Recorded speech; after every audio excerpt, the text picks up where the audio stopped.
राम जय जय राम, श्री राम जय जय राम, श्री राम जय जय राम, श्री राम जय। सज्जनों नमस्कार, भक्ति उदय चैनल में आपका स्वागत है। आज हम आपके लिए भक्त चरित्र के अंतर्गत नरसिंह मेहता के जीवन की कथा से संबंधित श्रृंखला के अंदर तीसरे अध्याय की कथा लेकर आए हैं। आज इस अध्याय का नाम है शिव अनुग्रह और भोलेनाथ की कृपा। बाबा की कृपा कैसे नरसिंह भगत जी को प्राप्त हुई, आज ये वो कथा है। दोस्तों, कथा का आरंभ करें इसके पहले आप सभी भक्तों से आग्रह है कि यदि आपने हमारे चैनल को अब तक सब्सक्राइब नहीं किया है तो उसे कर लीजिए और बेल आइकन भी दबाएं ताकि आपको हमारे नए वीडियोस की सूचना समय पर प्राप्त हो सके। तथा सज्जनों, इस वीडियो को लाइक करते रहें, शेयर करते रहें। आइए कथा का आरंभ करते हैं गणेश जी की वंदना के साथ में। विघ्नेश्वराय वरदाय सुरप्रियाय लंबोदराय सकलाय जगद्विताय नागाननाय श्रुतियज्ञ विभूषिताय गौरीसुताय गणनाथ नमो नमस्ते। बोलिए श्री गणेश जी महाराज की जय। अखंड मंडलाकारं व्याप्तं येन चराचरं तत्पदं दर्शितं येन तस्मै श्री गुरुवे नमः। अखंडानंद बोधाय शिष्य संतापहारिणे सच्चिदानंद रूपाय तस्मै श्री गुरुवे नमः। बोलिए श्री सद्गुरुदेव महाराज की जय। अच्युतम केशवम कृष्ण दामोदरम राम नारायणम जानकी वल्लभम शांताकारं भुजगशयनं पद्मनाभं सुरेशं विश्वाधारं गगनसदृशं मेघवर्णं शुभांगं लक्ष्मीकान्तं कमलनयनं योगिभिर्ध्यानगम्यं वन्दे विष्णु भवभयहरं सर्वलोकैकनाथं। श्री हरि विष्णवे नमो नमः। बोलिए वासुदेव भगवान श्री कृष्ण की जय। तो भक्तों, कल तक कथा में आपने सुना कि नरसिंह मेहता जी की दादी जय कुंवरी बाई के प्रयासों से उनके बड़े भाई वंशीधर जी ने नरसिंह की कन्या, जिसका नाम कुंवर बाई था, उसका विवाह कर दिया और अब बारात विदा हो गई। उन दिनों प्रथा थी कि कन्या बारात के साथ नहीं विदा होती थी। कुछ समय पश्चात उसके लिए उसके ससुराल से संदेश आता था, तब दहेज के साथ विदा की जाती थी। इसी प्रकार अब नरसिंह जी का जीवन आगे चलता है। उन्हें घोड़ों की साइसी का काम मिला हुआ था और नरसिंह जी अपनी पशुओं की देखरेख में कोई गड़बड़ी नहीं कर रहे थे। वो रोज घास काटने के लिए जंगल में जाते और घास काट करके लाते, पशुओं को चारा देते, खिलाते। उसके बाद जब समय बचता तो भजन कीर्तन में जाते, अपने साधु मंडली के पास जाते और अपना भगवत भजन भी करते। सारा काम वो बहुत ही ठीक से कर रहे थे, लेकिन उनकी भाभी जो थी दुरित गौरी, उनको वो फूटी आंख नहीं सुहाती थी। दुरित गौरी हमेशा उनको कुछ न कुछ ताना देती ही रहती थी। दोनों पति पत्नी दुरित गौरी के व्यवहार से बड़े दुखी थे, लेकिन भक्तराज फिर भी विचलित नहीं होते थे। जिस दिन बंसीधर जी राज्य के कार्य से बाहर चले जाते, उस दिन तो दुरित गौरी का क्रोध सातवें आसमान पर रहता था। वे नाना प्रकार के कष्ट दोनों पति पत्नी को देती थी, लेकिन भक्तराज कभी विचलित नहीं हुए। उल्टे अपनी पत्नी को समझाते थे कि इन सब दुखों का कोई मतलब नहीं है, इसलिए तुम बिल्कुल निश्चिंत रहो। एक दिन बंसीधर राज कार्य से कहीं बाहर गए हुए थे और अभी वो लौटे नहीं थे। दिन भर सुबह के गए हुए नरसिंह जी घास काटने के लिए जंगल में दूर दूर तक जाना पड़ रहा था, क्योंकि घास उपलब्ध नहीं हो रही थी उन्हें। तो अच्छी घास के लिए दूर जा कर के घास लेकर के जब शाम को लौटे तो पशुओं को चारा दिया और उसके बाद भौजाई के पास आकर बोले, भाभी मुझे भोजन जल्दी से दे दो, बहुत भूख लगी है, आज घास काटने के लिए बहुत दूर जाना पड़ा। दुरित गौरी यह सुनते ही उबल पड़ी, ये काम के न काज के, तुम किस काम के हो? सुबह के गए शाम को आए हो और आते ही तुम्हें बस खाना चाहिए, तुम्हें कोई काम नहीं है, सिर्फ भोजन करना आता है। तो कहते हैं नरसिंह जी की भाभी आज बहुत भूख लगी है, मुझे कुछ खाने को दे दो। यह सुन करके जब बार बार भोजन मांग रहे थे तो बासी रोटी ला करके चटनी के साथ में परोस दिया दुरित गौरी ने। यह देखकर मानिक बाई का कलेजा फट गया। मानिक बाई को पता था कि घर में ताजा भोजन बना हुआ है, लेकिन उसके पति के लिए बासी भोजन कोई पति परायणा स्त्री यह बर्दाश्त नहीं कर सकती थी। बेचारी मानिक बाई के आंखों से झर झर आंसू बहने लगे, लेकिन मानिक बाई क्या कर सकती थी? एक धन उपार्जन न करने वाला पराधीन पति की जो स्त्री होती है उसकी औकात ही कितनी होती है, उसका अधिकार ही कितना होता है। नरसिंह राम जी ने किसी प्रकार पेट की ज्वाला को शांत करने के लिए रोटी के कुछ टुकड़े गले से नीचे उतारे और पानी पीकर उठ गए। बस पूरा भोजन नहीं किया और पानी पीकर उठ गए। यह देखकर दुरित गौरी का क्रोध बढ़ गया, मानो आहुति में घी पड़ गया। वो कहती है, भजन में साधु और भोजन में भीम। भजन करने लग जाओगे साधु बन जाओगे, और भोजन करते टाइम बैठोगे तो भीम की तरह भोजन करोगे। तुम्हारे लिए व्यंजन परोसूं मैं, इतनी तकलीफ तो मैं तेरे भाई को भी नहीं देती। वह तो बेचारा जो हाजिर सो हुजूर कह करके खा लेता है, जो उसके आगे परोस दिया जाए। वाह, तुम्हारा तो कहना ही क्या भक्त जी, भाग मजूर का और मन राजा का। मैं कह देती हूं, दुरित गौरी कह रही है, मैं कह देती हूं, कल से जहां अच्छा भोजन मिले वहीं जाकर खा लेना। आज से मेरे घर में तेरा कोई काम नहीं। मैं तेरी और तेरी इस जोरू की कोई गुलाम नहीं हूं कि तुम लोगों की चाकरी करती रहूं, तुम्हें भरपेट भोजन कराती रहूं, सुबह बनाऊं और भोजन कराऊं, फिर शाम को बनाऊं, फिर भोजन कराऊं। मैं कोई गुलाम नहीं तुम्हारी। इतने में बंसीधर जी बाहर से घर में प्रवेश करते हैं। जब बंसीधर जी आए तो पति को देखते ही दुरित गौरी ने अपना त्रिया चरित्र फैला दिया और रोती हुई कहने लगी, घर में अब मेरा कोई काम नहीं।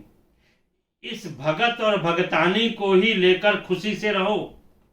कमाने का ठिकाना नहीं और मिजाज इतना बड़ा जैसे राजा का मिजाज हो। मैं तो अब थक गई।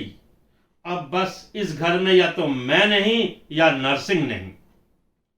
मायावनी और त्रिया चरित्र करने वाली पत्नी के चक्कर में पढ़कर तो अच्छे अच्छे पुरुष भी मरकटवत बन जाते हैं। फिर बेचारे बंसीधर का क्या कहना। दुरित गौरी का पक्ष लेकर वह भी नरसिंह राम को ही दोषी मानकर खरी खोटी सुनाने लगे और अंत में उन्होंने कठोरता से आज्ञा दी, निकल जाओ मेरे घर से। बेचारे नरसिंह राम भाई की आज्ञा पाकर के घर से बाहर निकल गए और पत्नी को छोड़कर उदास मन मोहल्ले के चबूतरे पर जाकर बैठ गए। आश्विन का शुक्ल पक्ष चल रहा था, चंद्रमा ऊपर अपनी रोशनी बिखेर रहा था, प्रकाश उसका भरपूर आ रहा था। उस समय थोड़ी देर के लिए रोते हुए नरसिंह जी सोचते हैं कि भाई ने गुस्से में कह दिया है, थोड़ी देर के बाद जब उसका गुस्सा शांत होगा तो अपने किसी को भेजेगा या मुझे बुलाने आएगा। और ऐसा सोचते सोचते नरसिंह राम जी को चबूतरे पर ही नींद आ गई और नरसिंह जी वहीं चबूतरे पर सो गए। प्रातः जब उनकी आंख खुली तो उनका कोई भाई बुलाने नहीं आया था। बस यह सोचते ही उनका कलेजा फट गया, उनकी माया, उनका मोह जो था वो भंग हो गया और वो उठे और एक तरफ को चल दिए। चलते जा रहे हैं, चलते जा रहे हैं। कई कोस दूर जाने के बाद वो एक जंगल में पहुंच गए और उस जंगल में जाकर बट वृक्ष के नीचे बैठकर छाती पीट पीट कर रोने लगे कि हे प्रभु, मैं इतनी सादगी से, इतनी मेहनत से उस घर का कार्य करता था, फिर भी मेरी भौजाई ने मुझे धक्के देकर घर से बाहर निकलवा दिया। देखिए, धक्के देना ही धक्के देना नहीं होता, शब्दों के बाण भी धक्के कहे जा सकते हैं, जो बंशीधर जी ने नरसिंह जी को लगाए थे। अब नरसिंह जी रोते रोते वहीं बैठे रहे। शाम होने को आई, अब कहाँ जाएं, क्या करें। तब तक उन्हें एक पुराना शिवालय दिखाई दिया। शिवालय दिखाई दिया तो उस तरफ को चल दिए उठ के। वहीं पर एक सुरम्य सरोवर था शिवालय के पास में। मंदिर जो था वो बड़ा टूटा फूटा था, खंडहर सा हो गया था, लेकिन उस सरोवर में स्नान करके नरसिंह जी तरोताजा हुए और जा करके शिवालय में शिव जी के आगे बैठ गए और कहने लगे, हे दीनानाथ, क्या मेरी दशा पर आपको दया नहीं आती? क्या मेरी कोई गलती है? मैं तो अपना कार्य बिल्कुल सही से कर रहा था, फिर भी मुझे घर से निकाल दिया गया। आज मैं यहाँ जंगल में पड़ा हूँ। प्रभु, अब आप ही मेरे सहारे हैं। इस प्रकार बात कर रहे थे नरसिंह जी, तो जरा ध्यान से सुनिएगा उनके मन के अंदर क्या भाव थे। कोई पत्थर का शिवलिंग नहीं था वहां पर। नरसिंह जी के लिए तो वहां पर साक्षात कैलाशपति बाबा भोलेनाथ बैठे थे और उनसे वो अपनी अर्जी लगा रहे थे। और ऐसा कहते हुए, बार बार रोते हुए, उन्होंने अपना सिर शिवलिंग के ऊपर पटक सा दिया और शिवलिंग के ऊपर सिर रख करके रोने लगे। देखिए, नरसिंह जी की यहाँ पर अर्चना चल रही है, उनकी तपस्या शुरू हो गई। उन्होंने शिवलिंग के ऊपर अपना सिर रख दिया है और अब सिर हटा नहीं रहे हैं, उनकी प्रार्थना शुरू हो चुकी है। आइए हम भी एक बार शिव जी की प्रार्थना करते हैं।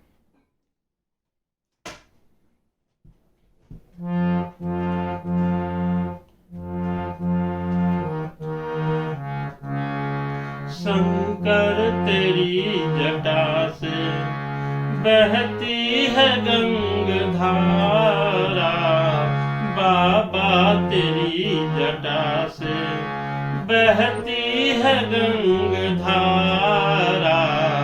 काली घटा के अंदर जिमी दामिनी उजारा, शंकर तेरी जटा से बहती है गंगधारा, शंकर तेरी जटा से।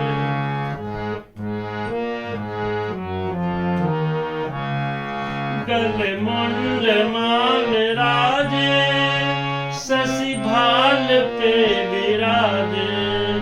कल मुंड माल राजे, शशि भाल पे विराजे, डमरू निनाद बाजे, डमरू निनाद बाजे, कर में त्रिशूल धारा, बाबा तेरी जटा से बहती है गंग धारा, शंकर तेरी जटा से।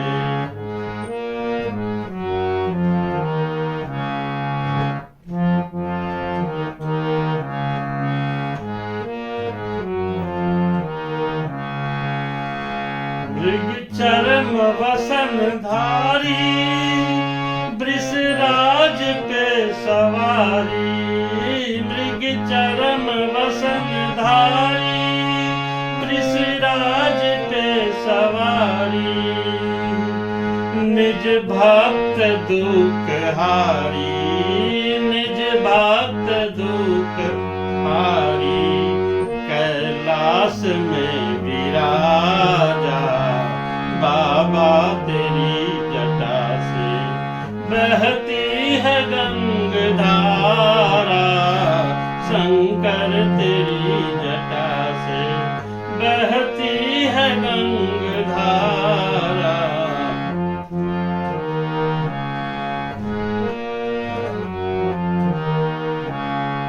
दृग तीन तेज राशि, कटिबंध नाग फांसी, दृग तीन तेज राशि, कटिबंध नाग फांसी, दृग तीन तेज राशि, कटिबंध नाग फांसी, मैया है संग दासी, मैया है संग दासी, सब विश्व के आधारा, बाबा तेरी जटा से बहती है गंग धारा, शंकर तेरी जटा से बहती है गंग धारा।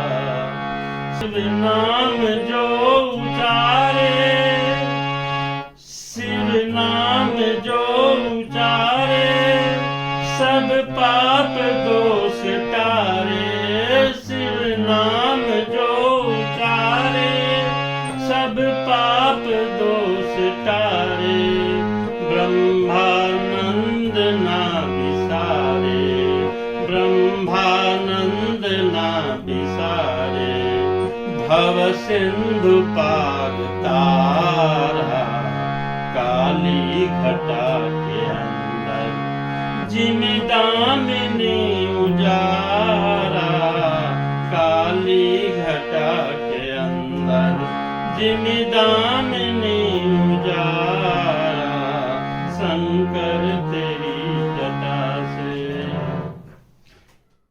तो सज्जनों, इस प्रकार नरसिंह जी 7 दिनों तक उसी प्रकार शिवलिंग पर अपना सिर रखे हुए और रुदन करते रहे।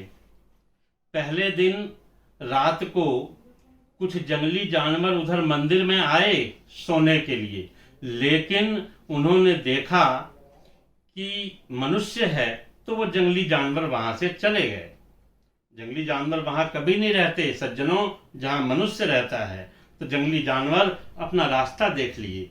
और यहाँ 7 दिन तक, 7 दिन 7 रात लगातार भोलेनाथ जी की आराधना नरसिंह जी करते रहे। 7वीं रात की सुबह, मतलब 8वें दिन सुबह बाबा का आसन डोल गया। माता पार्वती ने कहा, भोलेनाथ आपका वो भगत नीचे देखिए उस जंगल में आपके शिवलिंग पर सिर रख करके 7 दिन से लगातार तपस्या कर रहा है। 24 घंटे 7 दिन उसके अंदर केवल आपका ही नाम चला है। प्रभु उसके दुखों को दूर करें। बाबा ने कहा, देवी मैं तो स्वयं ही जा रहा हूं अपने उस भक्त को तकलीफ को दूर करने के लिए, और मुझे मालूम है कि मेरा ये भक्त मेरे आराध्य का भक्त है। मेरा भक्त तो है ही, लेकिन उससे बड़ा ये आगे आने वाले समय में मेरे आराध्य श्री कृष्ण का भक्त बनेगा। ऐसा कहते हुए बाबा वहां से उठे कैलाश से और पहुंच गए उस शिवालय में, और आकर साक्षात नरसिंह जी को दर्शन दिया और बोलते हैं, बाबा नरसिंह बोलो, आप क्या चाहते हैं मुझसे। नरसिंह मेहता जी ने अपना सिर ऊपर उठाया, वो बाबा के दर्शन हुए, उन्होंने साक्षात दर्शन करके उनको दंडवत किया, प्रणाम किया। देखिए ये इसी युग की बात है। लोग कहते हैं कि क्या इस युग में भी वरदान देने के लिए कोई देवता आते हैं? हाँ जी, अवश्य आते हैं, क्यों नहीं आते। नरसिंह मेहता जी की कहानी कोई 600 साल ही पुरानी है, कोई ज्यादा पुरानी नहीं है। हमारा इतिहास 5000 वर्ष पुराना है और ये मात्र 600 वर्ष पुरानी घटना है। बाबा भोलेनाथ नरसिंह जी को वरदान देने के लिए वहां आए और कहते हैं, मांगो, क्या चाहिए तुम्हें। नरसिंह कहते हैं, प्रभु मुझे कुछ नहीं चाहिए, अब मुझे इस संसार की धन दौलत से कोई मतलब नहीं है। ये जो धन है, यहाँ का मान है, यहाँ की झूठी शान है, इससे मुझे कोई मतलब नहीं है, कोई तात्पर्य नहीं है। लेकिन फिर भी भगवान, अगर आप मुझे देना चाहते हैं तो आपकी जो सबसे प्रिय वस्तु है वो मुझे दे दीजिए। वाह, क्या वरदान मांगा नरसिंह ने। भोलेनाथ की सबसे प्रिय वस्तु मांग ली। आप जरा सोचें कि भोलेनाथ की सबसे प्रिय वस्तु क्या है। पहुंच गए होंगे आप लोग। भोलेनाथ की सबसे प्रिय वस्तु है वासुदेव श्री कृष्ण, प्रभु श्री राम। यही उनकी सबसे प्रिय वस्तु है, क्योंकि ये उनके आराध्य हैं। अब वासुदेव भगवान श्री कृष्ण सबसे प्रिय हैं। भोलेनाथ हंसते हुए कहने लगे, वत्स, तुमने तो मुझसे वो मांग लिया जो आज तक किसी ने नहीं मांगा। मैं बड़ा प्रसन्न हूं। मैं तुम्हें वो सर्वस्व तो कैसे दे सकता हूं, क्योंकि वो प्रभु तो मेरे बस में नहीं है। लेकिन हाँ, मैं एक काम कर सकता हूं, मैं तुम्हें प्रभु के दर्शन करा सकता हूं।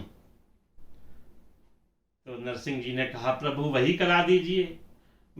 नारायण के दर्शन हो जाएं, इससे अच्छा और क्या हो सकता है। बस बाबा भोलेनाथ ने दिव्य शरीर उनको दिया, दिव्य दृष्टि दी उनको कुछ काल के लिए, और उनका हाथ पकड़ा और अपने वृषभ पर सवार हुए। नरसिंह को भी बिठाया और चलो। और कहाँ चले? तो वृंदावन की ओर चल दिए। मेरे भोलेनाथ, वृंदावन में रोज शाम को निधि वन में रास रचाया जाता है, और उस रास में बाबा भोलेनाथ भी आते हैं, माता पार्वती भी आती हैं, सारी गोपियां आती हैं। तो बाबा भोलेनाथ चल दिए वृंदावन की ओर। और इस प्रकार सज्जनों, ये शिव जी की कृपा, बाबा भोलेनाथ की कृपा का अध्याय जो था वो यहीं विराम लेता है। अब हम कल फिर आपके आगे एक नई कथा लेकर आएंगे। उस कथा का नाम होगा रास दर्शन, अर्थात कल नरसिंह जी को रास का दर्शन कराया जाएगा। तो दोस्तों, जब तक कल का समय आए और नरसिंह जी को हम रास दर्शन करते हुए श्रवण करें, अध्ययन करें, तब तक के लिए आइए। श्री राम जय राम जय जय राम, श्री राम जय राम जय जय राम, श्री राम जय राम जय जय राम, श्री राम जय राम जय जय राम, श्री राम जय राम जय जय राम, श्री राम जय राम जय जय राम। जय श्री कृष्णा।